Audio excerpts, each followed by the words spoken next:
Good evening, everybody. I just have to read out a few communications.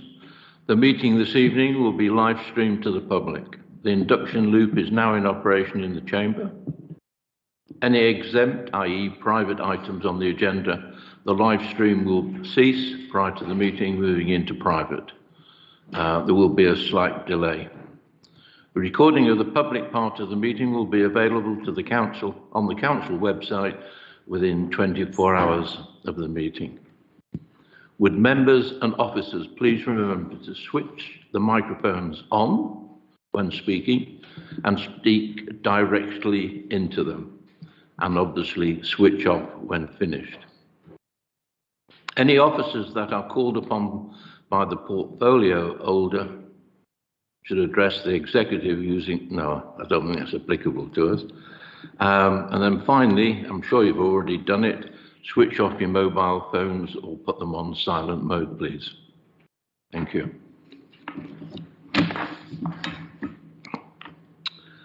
Right, apologies for absence, please. Yes, Chair, apologies from Councillors Ahmed and M. Hussain. Thank you. Thank you very much. Minutes of the meeting held on the 26th of January. Any typos or errors? Can I sign them on your behalf? Thank you very much. Disclosure of interests. Have we had any? None that I'm aware of, Chair. Social Section 106 Local Government Finance Act. None, Chair. Urgent business. Again, none.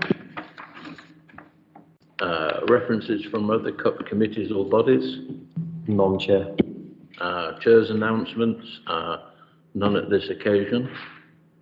Report. The first one is the finance update. Good evening, councillors. So if I may, Chair, I will take 8, 9 because we've got the Q3, so that will be the finance update, including the quarter 3, which covers from April to December 2022.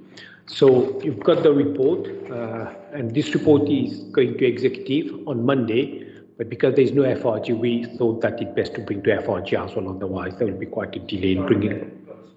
Yeah.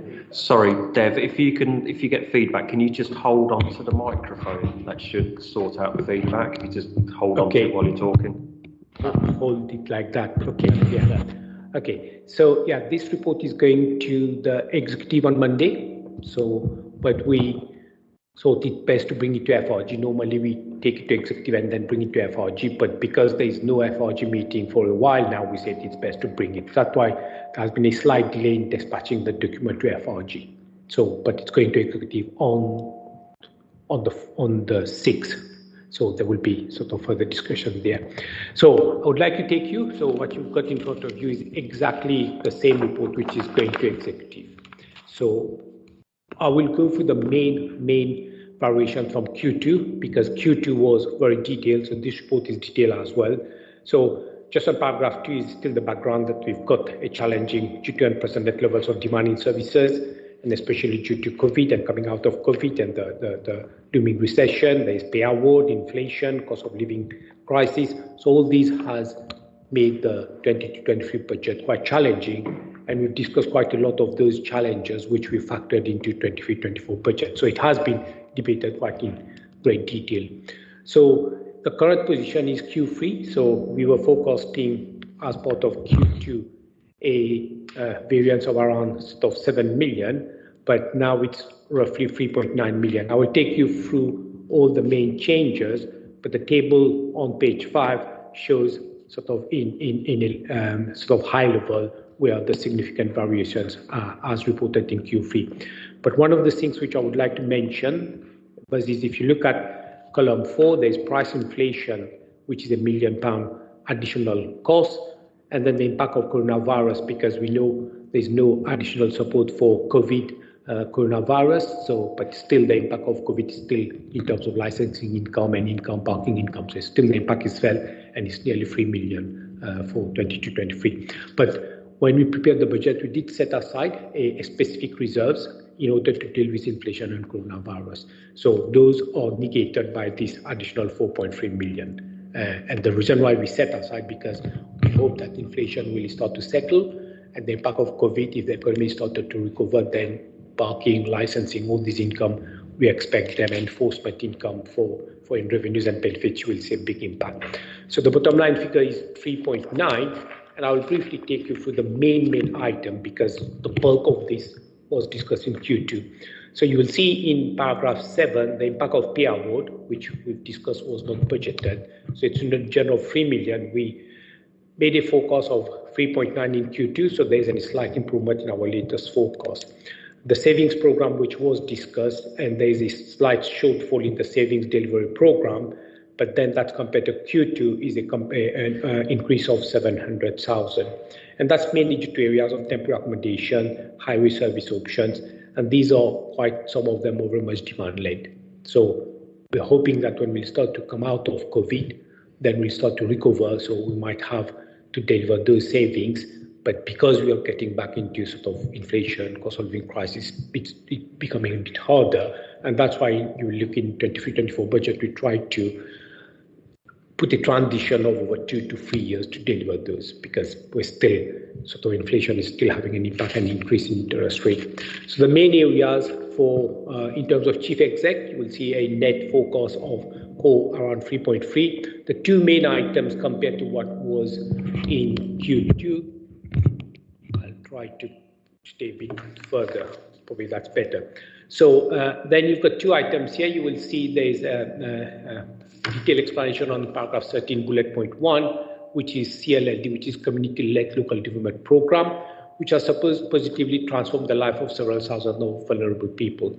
However, we are aware now there is from government has confirmed that the funding provided to local charities and cross-community organizations for employment, training opportunities and projects to combat social exclusion, which have been earmarked for CCLD funding, is not eligible for DWP. So that's 1.8 million. It has been over the last 2 to 3 years, but we're looking into it. We are trying to do a sort of detailed fact finding and come back to say, okay, what has happened, why we've got this 1.8 million. And then, as I said, this is the cost which will be require executive approval. So when we bring that, it will require executive approval. But in terms of forecast, it's included there. That's why you will see the net forecast of chief exec include that 1.8. Plus, there's an additional 1 million you will see on next page, so paragraph 15. So this is housing benefit subsidy loss. So housing benefit, technically speaking, we are supposed to break even, i.e. the amount we pay will recover from DWP.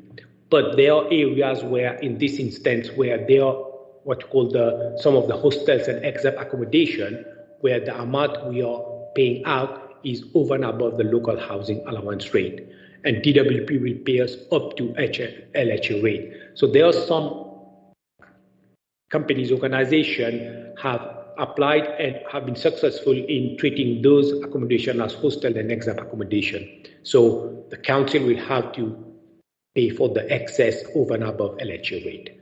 So that's why there's £1 million, but we are doing further work to start to look and understand this further, because if more and more properties are being treated like people living in hostels and exempt accommodation, that gap can increase. So there is a detailed piece of work to understand, okay, where are the areas, and what that demand will be going forward, whether there are more properties, hostel and exempt accommodation. So those two make the bulk of the overspending chief exec. Now, next page, children, families and education 1.2. So I will just take the two big items. You will see 17, paragraph 17, bullet 1 is overspend on staff turnover savings, and there's uncontrollable impact of 22 pay award. So when you filter pay award, the 3 million of pay award has impact across all departments, because that was not budgeted for. And then there's increase of 288 across trading units, but this is an area we're looking at. So virtual school and education support for Ukrainian refugees children. So this is an area as well, because of refugees, has an impact on trading activities as well. And then below paragraph 19, these are overspend of 9,499, and that's in service director operations and early help, but these are not significant from what we reported in Q2. The next one is paragraph 20, where we've got overspending staff due to ongoing issues with recruitment of permanent staff. So members will note that there is a sort of quite difficult situation in terms of recruitment, and not just for the council. I think in private sector, it's everybody's experiencing that. And there is a sort of reliance more and more on agency staff. So that's something which we're looking at, and there has been additional budget set aside in the 23-24 budget in order to put more resources in recruitment. So if you can recruit more permanent staff, and that was around 390, if I'm not mistaken, that was in the budget, in order to have a recruitment plus the tools plus linking and everything. So that overspend of staffing is a bit across every area, and then we're spending. But one of the things positive is because we recruit for our partnership, Connect to Luton, so any upside in their margin, we get 75% after that. But still, it's best not to employ agency staff, and that's what we are aiming at. But it's difficult to recruit. Inclusive economy has got a sort of significant improvement from 5 million, which was forecast in Q2. Now it's around 2.2 million. And the main areas are, you will see paragraph 23, first bullet point, is they send overspend of 1.5 million, and there's waste contract disposal 550. So there has been a significant improvement, and those improvements are mainly highlighted. You will see on paragraph 24, which is last bullet point. So there has been the month to 347 one-off windfall gain, and 213 for a head rent reconciliation payment, which was not now required. And then design and services underspend of 51. So that's an improvement of 500, and that has been explained on, you will see the next page, the bullet point third and fourth from below. Highways, there has been an underspend of 408 on concession fares, and that's mainly based on reimbursement of bus operations, reflect reduced travel journeys since pandemic. So if you put all these big numbers, that has resulted in a significant improvement in inclusive economy. Now, inclusive economy is a department where it has got various areas, and you will see it's covered very much detail. So I'll pick up the main one, but it's good news that inclusive economy has reduced, and hopefully by end of this year, we might look at some of the other positives in terms of having a balanced budget. Now, the paragraph 28, so I'm just mentioning paragraph because the report, my apologies, should have been page number. So, yeah, but it was sent afterwards. So, population well-being is 1.2 net core of services, but that's an improvement as well, nearly 800,000. And you will see there's 620 additional government grants for homelessness, that's second bullet point. Then 541 additional income from temporary accommodation purchase properties, and 400 net income from homes for Ukraine. So this is an area as well, there's £1 million improvement. So one of the things you will see that in the November, sort of the first quarter, November, December, and when we're preparing the 23-24 budget as well, government did acknowledge that there is additional pressures coming for council, for Ukraine, for additional homelessness. So there are additional grants which were received, but one of the things which you have to bear in mind, that these are one-off. So when it's one-off, it will help us. That's why you will see in 23-24, we are looking at a more sustainable budget, and that's why we had that deficit recovery plan.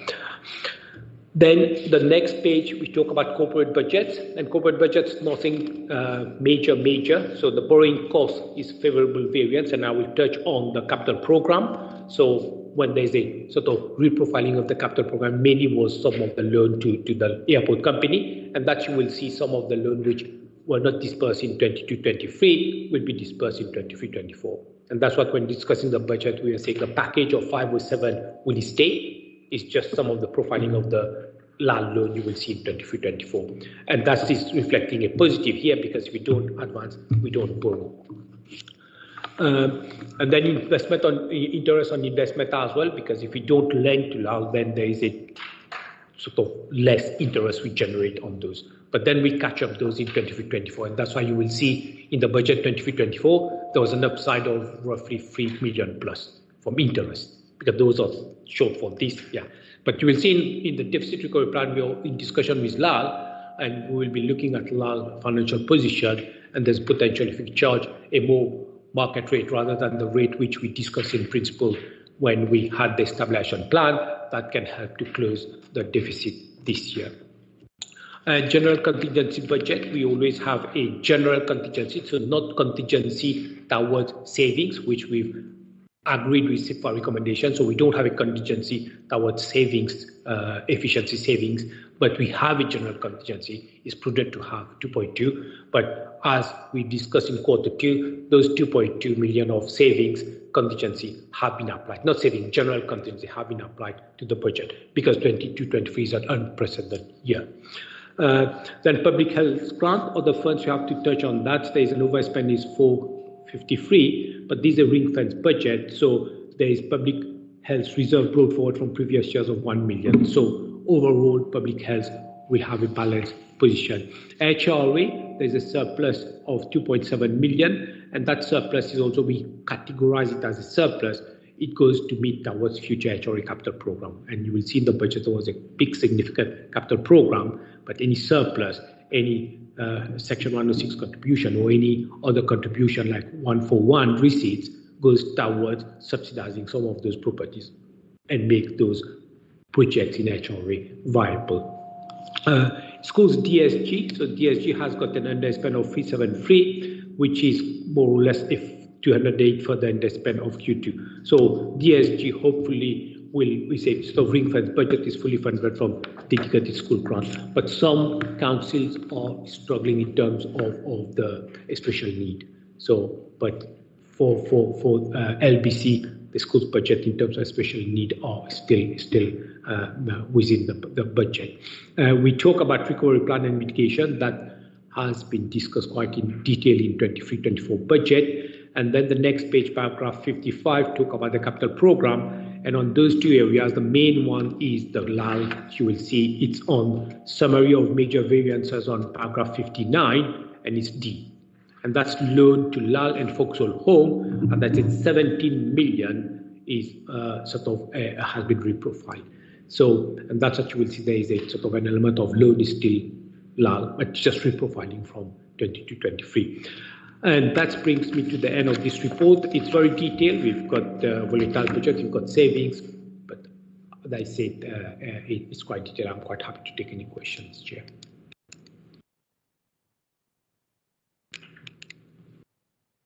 Thank you very much, Dev. Any questions, David? Yeah, thank you, John. I think I've only got two. Don't say mine started doing it now. The reduction from 7.8 to 3.9 million in the overspend, there's a 3.9 million pound improvement. Is that all of that due to the use of contingencies and reserves, or is some of it because departments have actually improved their position? It's a combination of all three, Councillor. I think you well spotted, because some of them you will see we've got additional grants, some of them the income position has improved, some of them absolutely we've applied, you will see 4.3 million of coronavirus and inflation. We've still got a little bit there. We had around 5 million set aside, because once the budget was prepared, when we closed the accounts, we set aside. So it's a combination of both. And there has been sort of quite detailed work done to start to look at the staff spend. So there was certain areas where we had to freeze both as well, provided there is no impact on service delivery. So we try to keep some of them post in order to achieve those turnover discounts. So it's a bit of a combination of everything. So that's why you will see, my apologies, this report is a bit very much detailed, but we wanted to be that open and transparent and to give as much. It's a combination of all of those. Yeah, thank you very much, Dev. I thought it probably was. If I go through department by department, looking at the improvements and deduct that from the 3.9 million, I guess I'll find out how much is due to the use of contingencies and reserves. Are you able to save me the trouble of doing that arithmetic? Do you have a figure just off the top of your head? I think when we used to have what you call specific contingencies, and those specific contingencies were mainly transitional contingency to achieve savings. So if you've got a savings target of 2 million, which is annualized 2 million, we tried to say if they are going to deliver 6 months, so we gave them 1 million contingency and put it in the base budget of 2 million because next year they're going to achieve it. So that's we've agreed. Okay, sometimes it sends the wrong message, so we said no, we are going to put in a transitional contingency. The two main contingencies which were included in the report were to do with coronavirus, to do with inflation, and we acknowledge after the budget that these are the areas where there will be pressures. The reason what we set aside, again, I call it transitional contingency because inflation, we expect inflation to come back to the forecast won't be that 10%. And at the same time, COVID, we expect if we're coming out of COVID, but now we a bit like the recession is looming recession, but hopefully when we get back to the normal level of income and the activity. So that's why we put transitional contingency rather than putting in the base budget. And then we always have around 2.2 million. This is general. This is the unknown. And we do have unknown every now and then. So that 2.2 million, because of the impact of inflation, because of the impact of cost of living crisis, because of the impact of interest and everything, in Q2 we had to draw down that 2.2. So that was already reported. So the 2.2 we have drawn down on the year. Now, just to come to your point, 23, 24 we still have 2.2. So that 2.2 is there like the unknown. But the 5 million you will see here on paragraph 5, roughly 4.3 we've applied those. But next year we don't have this 4.3 million because that was a one-off, acknowledging inflation. Hopefully, fingers crossed, will start to stabilize and then we have a much more sustainable, predictable budget going forward. Yeah, thank you for that. Yes, I understand contingencies are out of fashion, partly at least because the auditors thought they weren't a terribly good idea. Could I just look then, please, at paragraphs 13 and 14 of this £1.8 million? I'm quite sure none of the managers in the council would have knowingly and deliberately spent £1.8 million that they hadn't got a budget for. So that leaves a number of possibilities. First, maybe the government changed the rules on whether this grant was going to be available. Maybe somebody genuinely misunderstood the rules and thought it was covered and found out later that it wasn't. Any clues as to why we got to this position? Operational, I'll bring Adam, but as I said, we are looking at much more detail. But Adam has got much more detailed information because he has been involved quite a lot on this. I'd rather wait for the whole thing to be completed. Yeah, Adam, thanks.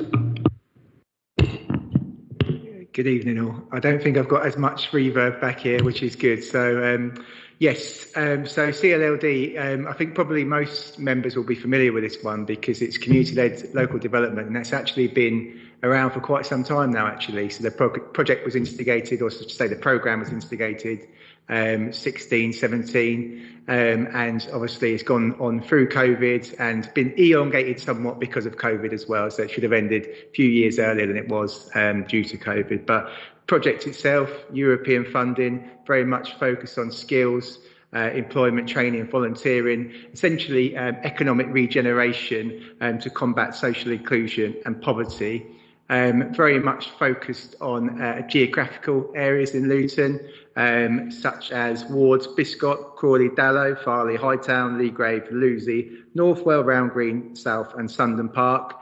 So generally those with higher deprivation and very much focused on participants who face barriers to employment, training skills and so on. So as you'd expect.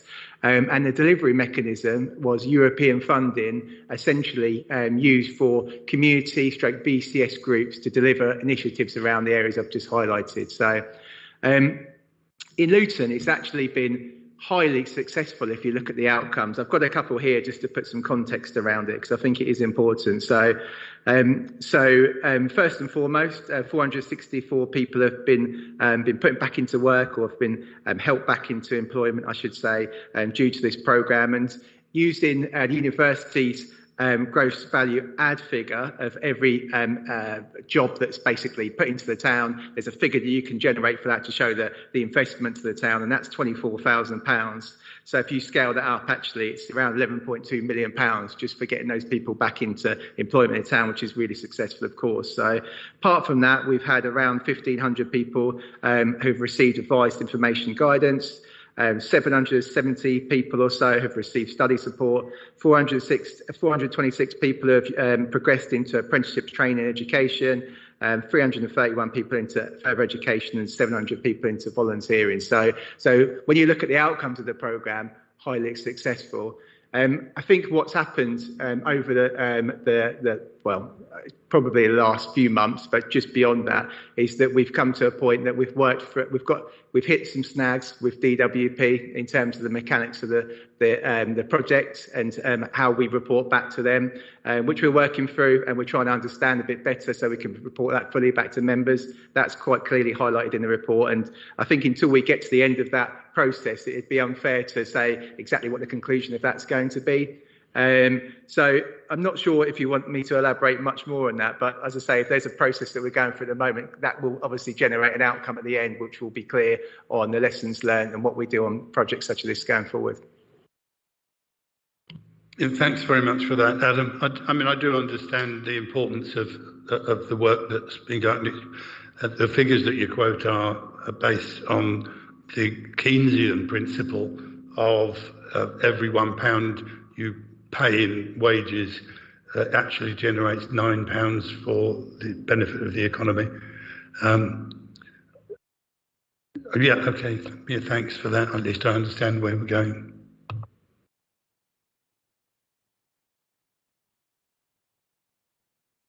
Yes, thank you. If I can take you back just for a minute, Dave, if I may, onto the point that Councillor Franks was talking about earlier. I still, despite the explanation you gave, I still don't understand how much, if I look at I'm going to need to point you back to current position, item 3, I still don't understand how much has come in from contingencies, despite the answer that you gave. Okay, so the improvement from Q2 to Q3 is not as a result of contingency. The main improvement has been highlighted in the report because the contingency of 2.2 million, which is the general contingency, was applied in Q2.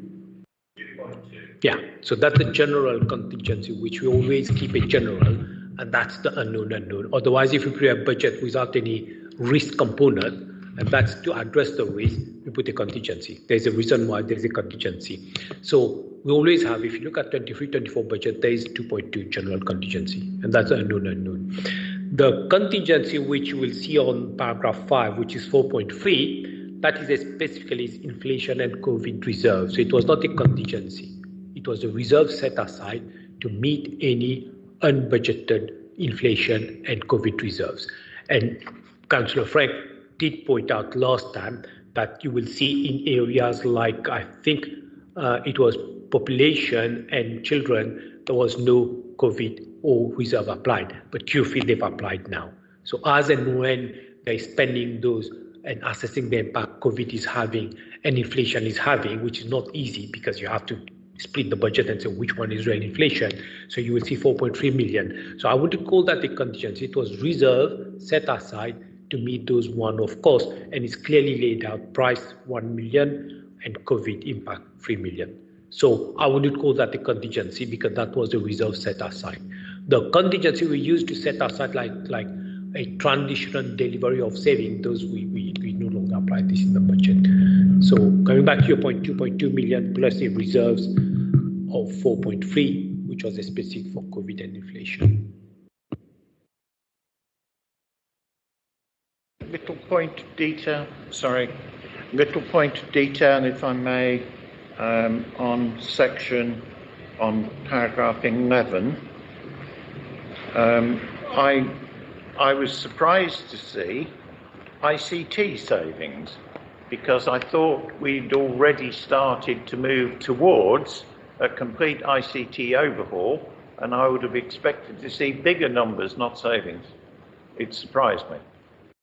This is, yeah, I think maybe we could have made it clearer. This was savings we expected as part of the transformation program, but you will see in the budget we are talking about a much bigger transformation program where we've already engaged companies like Edge, people too, and we're going through, members will be aware, a procurement process to get subject matter experts. So it's a much bigger transformation program, and I'm sure you appreciate ICT is a key element to that. Plus there is sort of discussion ongoing with our other partners in order to make sure that everybody's aligned so that we deliver the bigger. I don't know whether Robin would like to touch a little bit because he's very much at the center of this transformation program. Yeah, thanks, Dev. So, Dev, the ICT savings that this refers to are old ones, and the transformation project that we've got on ICT currently, which is being kicked off and is coming to executive in a couple of weeks' time, that doesn't have any savings badged to it. I was just surprised to see the word savings in there, as I was expecting to see lots of cost. Okay. Right. Okay, I'm just going through here. Section 23, talking about the contract waste disposal overspend. Surely that would have been covered, at least to some extent, by insurance? I think it's, they are checking, so I think we did some further work, but these are the things which is below the, what I call the minimum. So I think the £1 million is how much we are covered with some of the areas, which is the, what you call, I am not getting the technical term here. So that's why it's the 550 is not recoverable, what you call the de minimis level. Somebody can help me on that. Like when excess. So those are the things which are up to certain properties have got an excess of nearly £1 million. So that falls below that. We've checked with insurance companies and these are costs which is below that de minimis level. So excess. So we don't get anything back from insurance? If there is anything above £1 million, then yes, we do. So, but if there are properties where we cover with a sort of excess of above £1 million, and that's cost-benefit analysis, we rarely expect anything of this nature, but it happens. But one of the things which I would mention here, we have a reserve, and that's those unknown. So those excess where we say, here's our excess. So we do set aside every year in the budget, you will see around 700,000 roughly as a sinking fund. So to cover anything which is below that de minimis level. So those will be covered by the excess, but we'll look at those once the final bill will come in. But for the time being, we're being a bit cautious and report those as 550 initial estimate. But finally, we'll see if some of them can be covered by our reserves.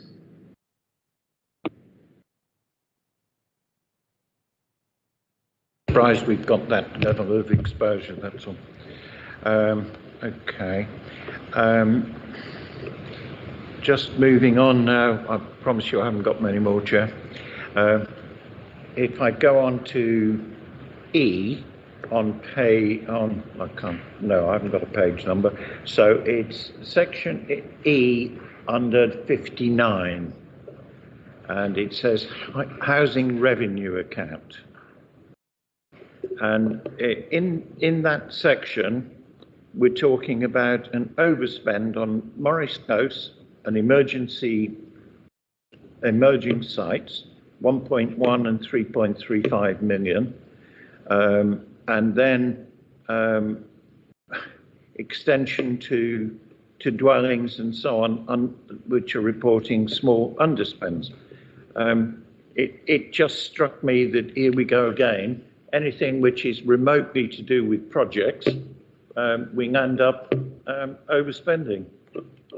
So this one, maybe officers could have been a bit clearer. So this one, when we did focus in Q2 and we did the budget, there was a focus that we won't be spending those this year, we'll be spending those in future years. So when Q2, our focus said we'll spend, let's say, X million, but Q3, the focus is that we will be spending those between Q3 and Q4. So it's just about the profiling of the budget, not necessarily an overspend in terms of the project cost itself. But I will go back and double check that. But my understanding is because those costs were profiled for 23-24, now we are bringing those forward. That's why it's against the forecast is an overspending in the forecast. But I'll come back with much more detail on that. Yeah, but so I need a profiling thing. If I've understood what you've just said, yeah. It's just a matter of timing. Are you telling me that the Morris Coast and the Emerging Sites project will be coming in on time and on budget? Is that what you're telling me? I will come back on that because this is the overspend are due to a reversal of forecast. So it doesn't say that there will be an additional spend which is not budgeted for. Because if there was an additional which was not budgeted for, then I would have laid much more emphasis on those, and I would be saying, what are we going to do about that? So, but just I will come back on that. So it's just the way it's written is a bit like an overspend based on the forecast, but the money is there for next year. We can bring it forward, but I'll come back on that. Yeah. It's just a matter of timing. Happy yes. with that. Yeah. If it's not a matter of timing, then can you please add projects out of control to the list of key risks yes. under 64, please? Absolutely. So I will come back. If there is a overspend, then definitely I will highlight it as a risk. And just to point out, we have a very, very large capital programme. The programme, if you look at capital and housing, circa £900 million. It's managed very, very well. This year, there's been unprecedented construction inflation, 20% on building materials in some categories. And despite that, we're still managing the budget very well. You're understanding inflation issues.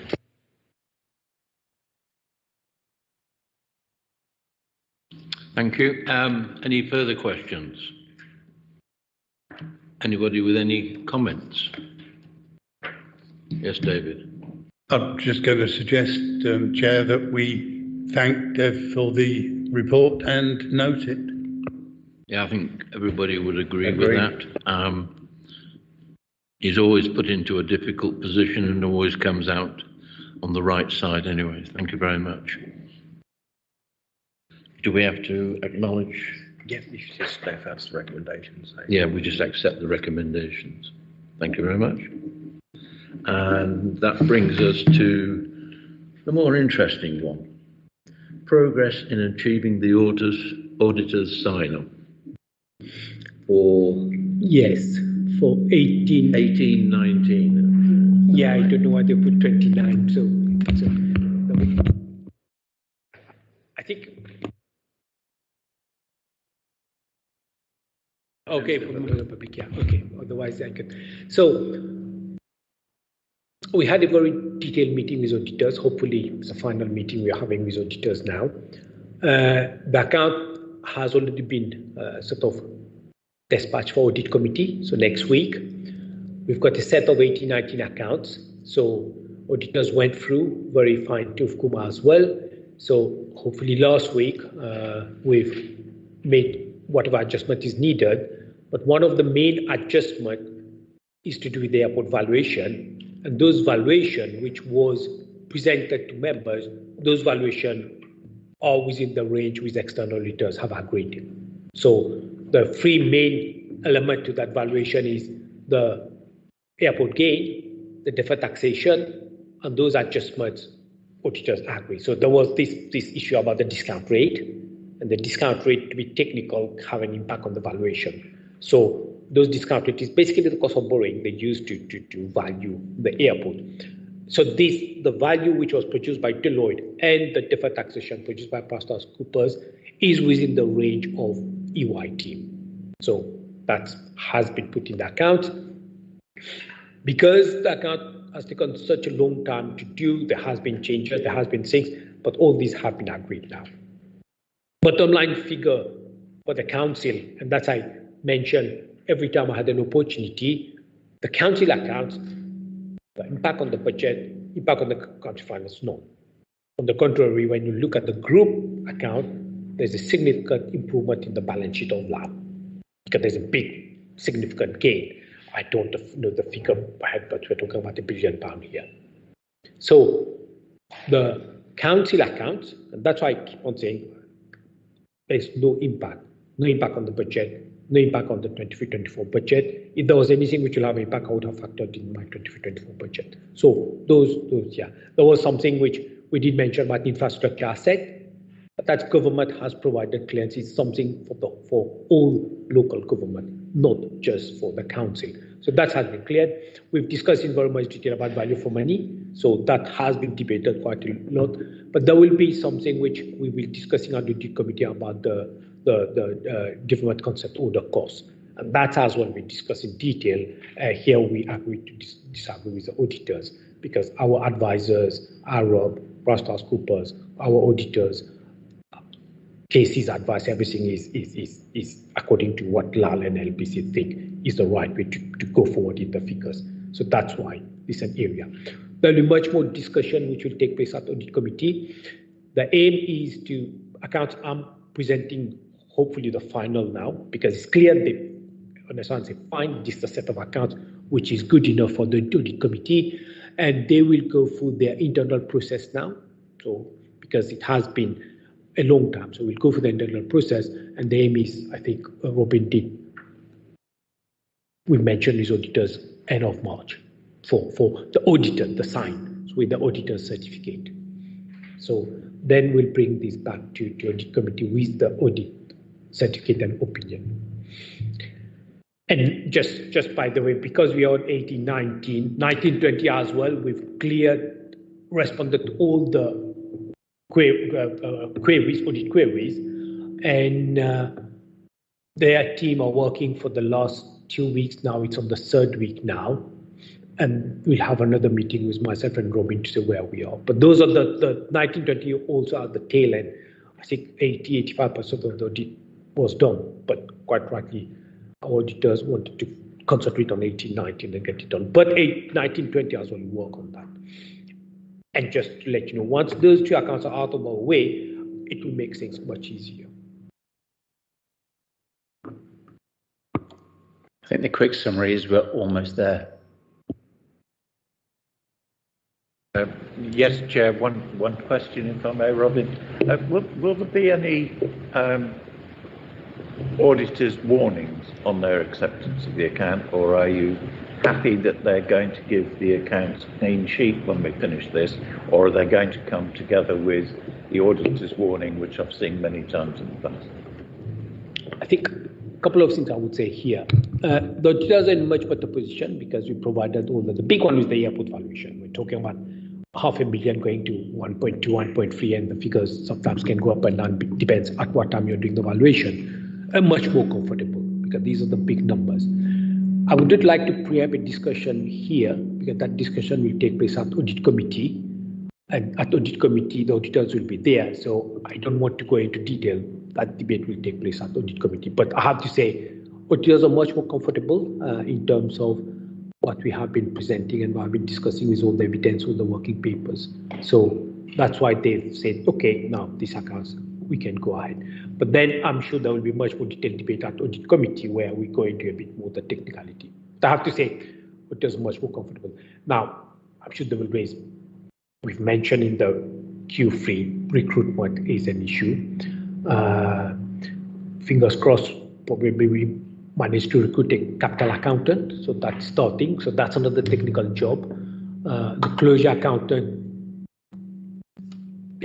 it is, yeah, but it's not just all local government auditors as well. So I'm sure auditors will point out that, yeah, in terms of extent capabilities, is I think, but we do our best. We have two top agencies in the city, Pena and Allen Lane. They are running campaign to recruit. So I think a lot of councillors struggling in terms of good quality stuff, especially technical one. But no, I would say auditors, I'm sure Robin will, I think the partner is much better positioned in terms of being reassured that yes, we provided what evidence is required. Yeah, and expert evidence of Deloitte on valuation, PricewaterhouseCoopers on deferred taxation, AROP on our expansion plan, KC advice on TCO. So it's just supported by external solid robust advice. Yeah, thank you. Yeah, just to say, John, the auditor's letter will be reported in public to audit committee. So if it is in some ways a qualified approval, then that fact will be there for anyone to see. Thank you. Any further questions? Sorry? Any comments? And we'll just note the report, and that brings us over to the works programme. Over to Thank you, Chair. Members have before them the last meeting in the cycle on the 28th of March as an additional meeting where, as mentioned before, the ICT service business case will be submitted. I've been informed today that that is now the outline business case. At that meeting, you'll have a much more meatier work programme which will go for the entire year. So, but now's the opportunity for any members, if there's anything on the horizon that they want brought to FRG, to add to the work programme. Yeah, I would suggest, John, that really is a subject for the new members of the new FRG after May. I agree.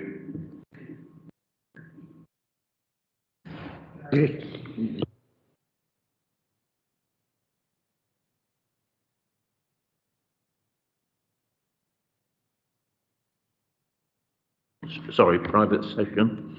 Local Government Act 72, Part 5A. All the committee agreed.